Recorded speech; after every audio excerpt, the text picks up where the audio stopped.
Praise lord, హల్లెలూయా. ఈ మధ్యాహ్న కాల సమయంలో అందరూ బాగున్నారా? చిన్న ప్రార్థన చేసుకుని వాక్యంలోనికి వెళ్దాం. మహోన్నతుడా, పరిశుద్ధుడా, ప్రేమ కలిగిన తండ్రి యేసయ్య, మీకు వందనాలు. అయ్యా, మీకు వందనాలు ప్రభా. ఈ మధ్యాహ్న కాల సమయంలో వాక్యాన్ని ప్రభా తండ్రి, నాయన నాకు తెలిసిన వాక్యాన్ని ప్రభా నేను తండ్రి, ఇదిగో ఇప్పుడు నేను మాట్లాడుతుండగా నా నోటికి బూరగా మీరు ఉండండి అయ్యా. నేను వాక్యం చెబుతుండగా అనేక మందిని ఈ వాక్యం తాకేదిగా, వారిని మార్చేదిగా ఉండడానికి సహాయం చేయమని యేసు పరిశుద్ధమైన నామమున అడిగి వేడుకొనుచున్నాము తండ్రి, ఆమేన్.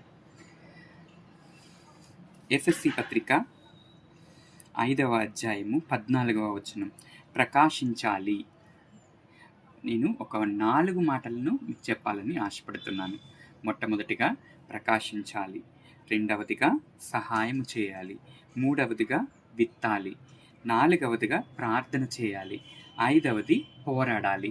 ఈ 5 అంశములను మీకు వివరిస్తాను, వింటారా? అయితే రండి వాక్యంలోకి వెళ్దాం. గ్రంథాలు తెరవండి. ఎఫెసీ పత్రిక 5వ అధ్యాయము 14వ వచనం.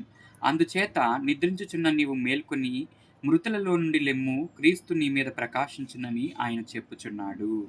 ప్రకాశించాలి అని దేవుని వాక్యం సెలవిస్తుంది. ప్రకాశించడం అంటే ఏంటండి? ఇప్పుడు నేను ఈ బట్టలు వేసుకున్నాను, ఈ బట్టలో చాలా అందంగా కనపడుతున్నాను, ప్రకాశిస్తున్నాను. అదా ప్రకాశం అంటే? లేకపోతే నీ ఒంటి మీద విలువైనటువంటి వస్తువులు వేసుకుంటావు, అప్పుడు నువ్వు దగదగదగ మరుస్తూ ఉంటావు, చక్కగా పెళ్లి కుమారుల్లా, పెళ్లి కుమార్తెగా ముస్తాబవుతావు. అదా ప్రకాశించడం అంటే? లేకపోతే నీకున్న ధనాన్ని బట్టి కానీ, నీకున్నటువంటి వస్తువులను బట్టి కానీ, నీకున్నటువంటి ఆభరణాలను బట్టి కానీ, నీకున్నటువంటి వస్త్రాలను బట్టి కానీ ప్రకాశించాలని యేసయ్య కోరుకోవటం లేదు.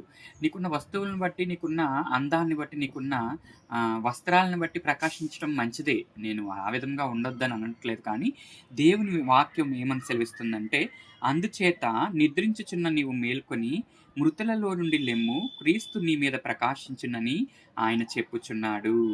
ఎవరండి మన మీద ప్రకాశించేది? ప్రభు అయిన యేసుక్రీస్తు వారు మన మీద ప్రకాశించాలని ఆయన కోరుకుంటున్నారు. ఇప్పుడు ఒకవేళ నువ్వు ఎక్కడికైనా బయటికి పని మీద వెళ్ళి ఉన్నావేమో, ఏదైనా షాప్కి కానీ లేకపోతే ఎక్కడికైనా వెళ్ళినప్పుడు మీరు ప్రభువుని నమ్ముకున్న వ్యక్తి అయితే కనుక ఖచ్చితంగా మీరు ప్రభువుని నమ్ముకున్నారా అండి? మీరు ఇంత తగ్గింపు స్వభావం కలిగి ఉన్నారు, మీ మొహం కూడా చాలా తేజస్సుతో ఉందండి అని అడిగేటట్టుగా మన జీవితాలు, క్రీస్తును కలిగిన జీవితాలు మనం కలిగి ఉండాలి.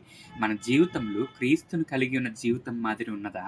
లేకపోతే లోక సంబంధమైనటువంటి వ్యక్తిగా నువ్వు ఇంకా ఉన్నావా? ఒకవేళ క్రైస్తవుడిగా ఉన్నాను అని చెప్పుకుంటున్నావేమో, కానీ నీ మీద